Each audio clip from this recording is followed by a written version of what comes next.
Tehran's new strategic shift from revolutionary tenacity to regional deterrence መካከለኛው ምስራቅ ሰማይ ላይ የተጋረጠው የጦርነት ደመናና በቀጠናው የሚሰማው የወታደራዊ እንቅስቃሴ ስልት የዓለም አቀፉ ማህበረሰብ ትኩረት ወደ አዲስ የጂኦፖለቲካዊ ውጥረት ምዕራፍ ተሸጋግሯል።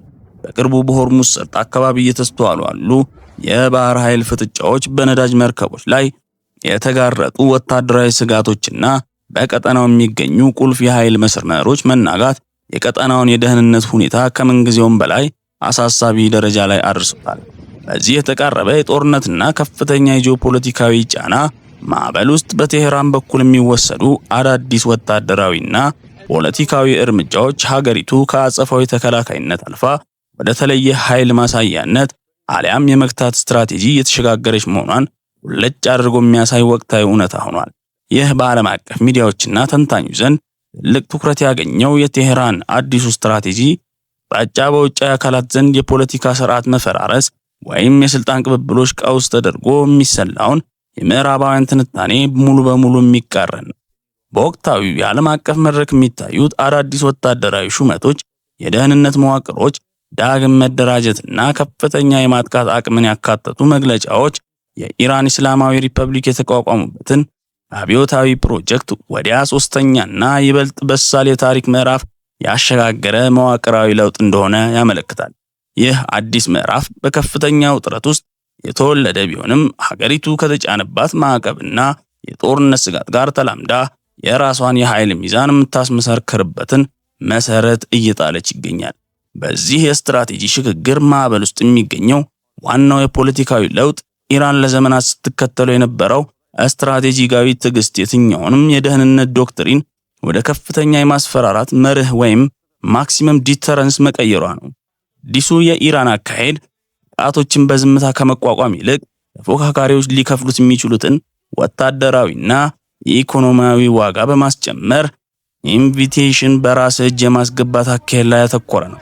በተለይም በባህር ኃይልና በደህንነት መስኮች የተደረጉት መዋቅራዊ ማስተካከያዎች ሀገሪቱ ለረጅም ጊዜ ለሚዘልቅ ግጭትና ፈጣን የማጥቃት እርምጃዎች ራሷን እያዘጋጀች መሆኗን የሚያረጋግጥ ወቅታዊ ማሳያዎች ናቸው። ከሁሉም በላይ ግን የሀገር ውስጥ ወታደራዊ አቅም ማደግና አዲሱ የማስፈራራት ዶክትሪን ቴህራን የቀጠናውን የኃይል አስተላለፍና የፍልስጤም ጉዳይ ዳግም አጣጥማ እንድትይዝ አስችሏታል።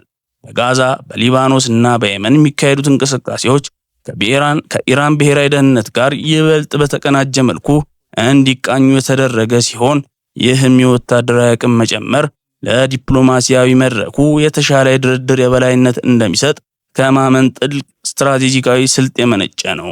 ሰላም ውድ ተመልካቾቻችን፣ ቻናላችንን ሰብስክራይብ ይቀረዋል። ሰብስክራይብ በማድረግ ቤተሰብ ይሁኑ እንላለን። እንዲሁም ቪዲዮዎቻችን ሌሎች ሰዎች ጋር እንዲደርሱ ላይክ፣ ሐሳብ አስተያየታችሁን ደግሞ ኮሜንት ቦክስ ላይ አስቀምጡልን እንላለን። ወደ ዝርዝር መረጃችን ስናመራ የኢራን እስላማዊ አብዮታዊ ዘብ ከነበረበት የመሰረት ግንባታና የቀጠናዊ ኃይል ማደራጀት ምዕራፎች ተሻግሮ አሁን ወደ ደረሰበት ከፍተኛ የጠላትን ልብ የሚያሸብር እና የፖለቲካ ብስለት ምዕራፍ እንዴት እንደተሸጋገረ በጥልቀት አብረን የምናየው ነው። የእስላማዊ አብዮታዊ ዘብ በ1979 እንደ አውሮፓውያን ሲፈነዳ ሀገሪቱን ለዘመናት ይገዛ የነበረውን የሻህ ስርዓት ከመናድ ባለፈ ሙሉ በሙሉ አዲስ የሆነ የፖለቲካና የህግ ማዕቀፍ የመገንባት ታሪክ ኃላፊነት ወድቆበት ነበር። ይህ የመጀመሪያው ምዕራፍ አብዮታዊ ግብረ መልሶችና የተበታተኑ ህዝባዊ እንቅስቃሴዎችን መደበኛነትን ወዳለው የመንግስት መዋቅር የማሸጋገር እጅግ ፈታኝ ሂደት የታየበት ነበር። በዚህ ወቅት ሀገሪቱ በውስጣዊ የፖለቲካ ኃይሎች መካከል የሚደረግ የስልጣንና የርዕዮተ ዓለም ፍልሚያ ውስጥ በነበረችበት አጋጣሚ የህዝቡን ፍላጎትና የእስልምና መርሆችን ያቀናጀ አዲስ የሆነ መንግስት መዋቅር መዘርጋት አስፈላጊ የሆነ ይህ ሂደት የሀገሪቱን ወደፊት ፖለቲካ አቅጣጫ ለመወሰን መስራት የጣለ ሲሆን ከአብዮታዊ ወላፈን ወደ ተቋማዊ አሰራር የተደረገ የመጀመሪያውና መሰረታዊ እርምጃ ነበር። በዚህ የተደፈነው አዲስ ስርዓት ማዕበል ውስጥ የተከለለው ዋናው የፖለቲካና የፍልስፍና ደብ ወላያተ አልፈቂህ ወይም በእስላማዊ ህግ ሊቅ አስተዳደር የሚለው መርሃ ግብር ነበር። ይህ መርህ ሃይማኖታዊ መሪነትን ከከፍተኛ የመንግስት ውሳኔ ሰጪነት ጋር በማጣመር የፖለቲካውን ስርዓት ከመሰረታዊ የእስልምና አስተምህሮችን አብዮቱ ስቴቶች እንዳይወጣ የማድረግ ድርሻ የተሰጠው ይሁን እንጂ መዋቅሩ ሃይማኖታዊ የበላይነትን ብቻ የያዘ ሳይሆን የምርጫና የህዝብ ተወካዮች ምክር ቤቱ አሊያም መጅሊስ አሰራርን ያካተተ አምራ የመንግስት ውቅር ነበረው። በዚህም መሰረት ሃይማኖታዊ ሊቅ የበላይ ጠባቂነት የህዝባዊ ዲሞክራሲ ምርጫዎች እይጥ የሆነ አዲስ ተቋማዊ ቅርጽ በመፍጠር አገሪቱ ውጫዊና ውስጣዊ ጫናዎችን በመቋቋም የምትችልበትን የህግ ማዕቀፍ ገንብታለች።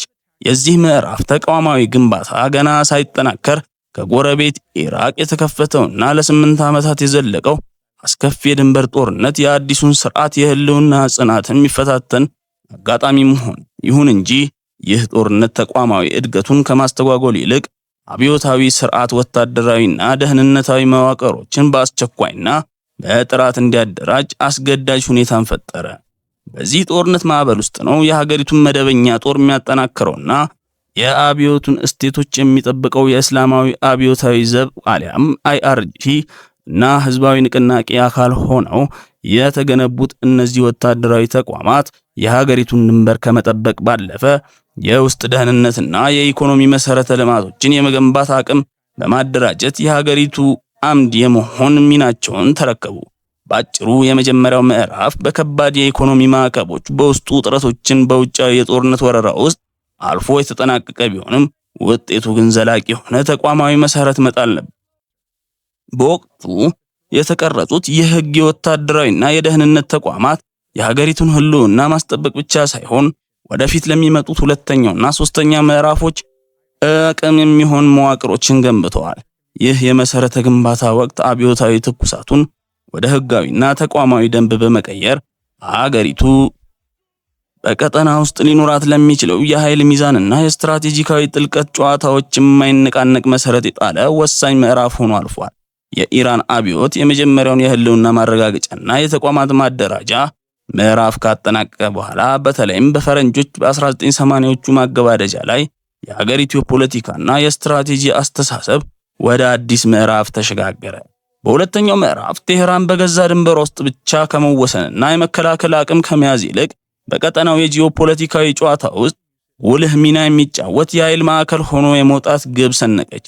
ይህ ወቅት አገሪቱ ከአብዮታዊ ትኩሳት ይልቅ በሰከነና በተሰላና ረጅም ርቀት በሚያልፍ የቀጠናዊ ስትራቴጂካዊ ጥልቀት ግንባታ ላይ ያተኮረችበት የታሪክ አጋጣሚ ነበር። በዚህም መሰረት ከድንበር ባሻገር የሚዘረጉ የፖለቲካ የወታደራዊና ርዕዮተ ዓለማዊ ወዳጅነትን በመገንባት የአገሪቱን ብሔራዊ ደህንነት ከራሷ ድንበር በመቶዎች የሚቆጠሩ ኪሎሜትሮችን ርቀው በሚገኙ ቀጠናዊ ምህዳሮች ላይ ለማስጠበቅ የሚያስችሉ መዋቅር መዘርጋት ጀመረች። የዚህ ሁለተኛው ምዕራፍ ዋና መገለጫና ስትራቴጂካዊ ውጤት ቱትጋርት ደጀን ወይም አክሲስ ኦፍ ሬዚስታንስ በመባል የሚታወቀው ሁለገብ ቀጠናዊ ስብስብ መፍጠርና ማጠናከር ነበር። ይህ መዋቅር በብሔራዊ በጎሳዊና በሃይማኖታዊ ውቅራቸው የተለያየ ነገር ግን የጋራ ዓላማ ያላቸው አካላት በአንድ ስትራቴጂካዊ ጥላ ስራ ያቀፈ ነበር። የዚህ ስብስብ ዋነኛ አስተሳሳሪ ገመድ በመካከለኛው ምስራቅ የሚታየውን የአሜሪካን ወታደራዊና ፖለቲካዊ የበላይነት መቃወም እንዲሁም እስራኤልን መስፋፋትን ወረራ መመከት የሚል ነበር። ኢራን በእነዚህ እንቅስቃሴዎች ውስጥ እንደ መሪና መዋቅራዊ ባለቤት በመሆን ከሊባኖስ እስከ የመን ከሶሪያ እስከ ኢራቅና ፍልስጤም የሚዘረጉ ኃይሎችን በማስተሳሰር በቀጠናው ኃይል ሚዛን ላይ ትልቅ ለውጥ ማምጣት የሚችል መዋቅር ገንብታለች። ይህ የቀጠናዊ ስትራቴጂካዊ ጥልቀት ግንባታ ለቴህራን የራሱ የሆነ ልዩ የደህንነት ከለላ የመከላከል ወሰን ፈጥሮላታል። ሀገሪቱ ያልተመጣጠነ የጦርነት ስልትን ወይም አሲሜትሪክ ዋርፌርን በመጠቀም ግዙፍ ወታደራዊና በጀት ካላቸው ተፎካካሪዎች ጋር የምትወዳደርበትና የምትመክትበትን ስትራቴጂካዊ ብልጫ አግኝታለች። ሊከሰቱ የሚችሉ ወታደራዊ ግጭቶችንና ጥቃቶችን እነዛ ሀገሯ ምድሯን ድንበር አረቃ በቀጠናው ምህዳር ላይ እንድታስተናግድ ማስቻሉ ለውስጣዊ መረጋጋትና ለኢኮኖሚ ህልውና ትልቅ አስተዋጽኦ አድርጓል። በዚህም ምክንያት ማንኛውም በኢራን ላይ የሚቃጣ ጥቃት በሙሉ ቀጠናው ላይ ሰፊና መራራ መዘዝ እንደሚያስከትል ለተገዳሪዎቿ የሚያሳውቅ ጠንካራ የሙግትና የመከላከል ወይም ዲተረንስ አቅም መገንባት ተችሏል። የኢራን አበይት ሁለተኛውና ቀጠናዊ የመዋቅር ግንባታ ምዕራፍ አጠናቆ ወደ ሶስተኛው ምዕራፍ ሲሸጋገር የገባበትን አህጉራዊና ዓለም አቀፋዊ ሁኔታ ከበፊቱ ይበልጥ ውስብስብና ቀጥተኛ የሆነ ወታደራዊ ውጥረት የታጀበ ነበር። ይህ አዲስ ምዕራፍ በከፍተኛ የጦርነት ስጋትና የኃይል አስተላለፍ ለውጦች ማዕበል ውስጥ የተወለደ ሲሆን የቴህራንና የቴህራንና የደህንነትን የስትራቴጂ አስተሳሰብ በጥልቀት እንዲቃኝ አስገድዷል። በዚሁም መሰረት ሀገሪቱ ለበርካታ 10 ዓመታት ስትከተል የነበረውና ጥቃቶችም በዝምታ መቋቋምን አሊያም መልስ ምት በመስጠት ወይም ከፍተኛ ስትራቴጂካዊ ስብሰባ ብቻ ምላሽ መስጠትን የሚያስቀድመው ስትራቴጂካዊ ትዕግስት ወይም ስትራቴጂክ ኦፍ ፖዚሽን የተሰኘውን መርህ መተው ጀምራለች። በመትኩም ተፎካካሪዎች ያሰሉት የመከላከልና የደህንነት ስሌት ላይ መሰረታዊ ለውጥ የሚያመጣ አዲስ የዶክትሪን አቅጣጫ ይዛ ወጣለች። የዚህ አዲስ ምዕራፍ ዋነኛ መግለጫ የከፍተኛ ማስፈራራት መርህ ወይም ማክሲመም ዲረንስ ሲሆን ይህም የማስፈራራት አቅምን በጥቃት መከላከል ላይ ብቻ ሳይሆን በኃይለኛና ግልጽ የማጥቃት እርምጃዎች ላይ መሰረት ያደረገ ነው። በዚህ ስትራቴጂክ አቅጣጫ መሰረት ማስፈራራት ማለት የመጣውን ጥቃት መቀበልና መመከት ብቻ ሳይሆን ተፎካካሪ ወይም ጠላት ጥቃት ከመሰንዘሩ በፊት ሊከፍል የሚችለውን አሰቃቂና ከፍተኛ ዋጋ በግልጽ እንዲረዳ ማድረግ ነው። ይህ አካሄድ የጨዋታውን ሕግ በመቀየር ኢንቪቴሽኑንና የጥቃት ውሳኔውን በራስ እጅ ማስገባትና የጠላትን ቀጣይ እንቅስቃሴዎች አስቀድሞ የመመገትና ከፍተኛ አቅምን ለመገንባት ያለመ ስትራቴጂካዊ እርምጃ ሆኖ ተዋቅሯል።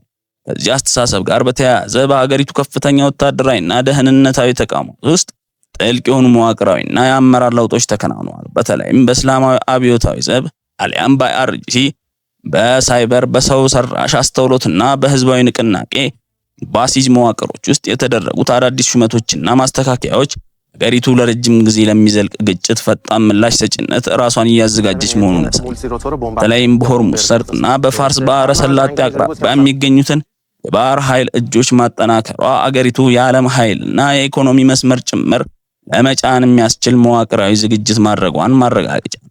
በአጭሩ ሶስተኛው ምዕራፍ የኢራን ወታደራዊ ዶክትሪን ከተከላካይነት ወደ ንቁ የማጥቃትና የማስፈራራት አቅም ያሻገረ ወሳኝ ምዕራፍ ነው። ይህ የስትራቴጂ ለውጥ ሀገሪቱ ከከፍተኛ የውጭ ጫናዎችና ከቀጥተኛ ጦርነት ስጋቶች የተማረችውን ትምህርት ተቋማዊ ማድረጓን የሚያስረዳ ነው።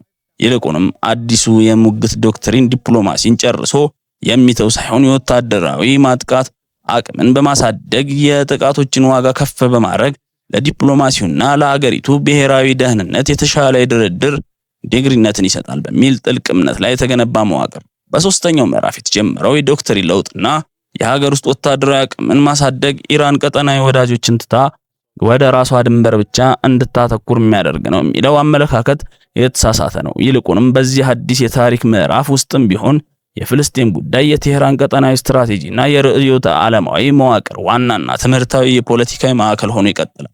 የፍልስጤም ጉዳይ ጊዜያዊ መደራደሪያ ካርድ ሳይሆን ሙሉን የቀጠናዊ ተግዳሮቶች ደጀን አስጠብቆ ያዘና ለቴህራን ቀጠናዊ ቅቡልነት የሚሰጥ መሰረታዊ ጂኦፖለቲካዊ ምድር ነው።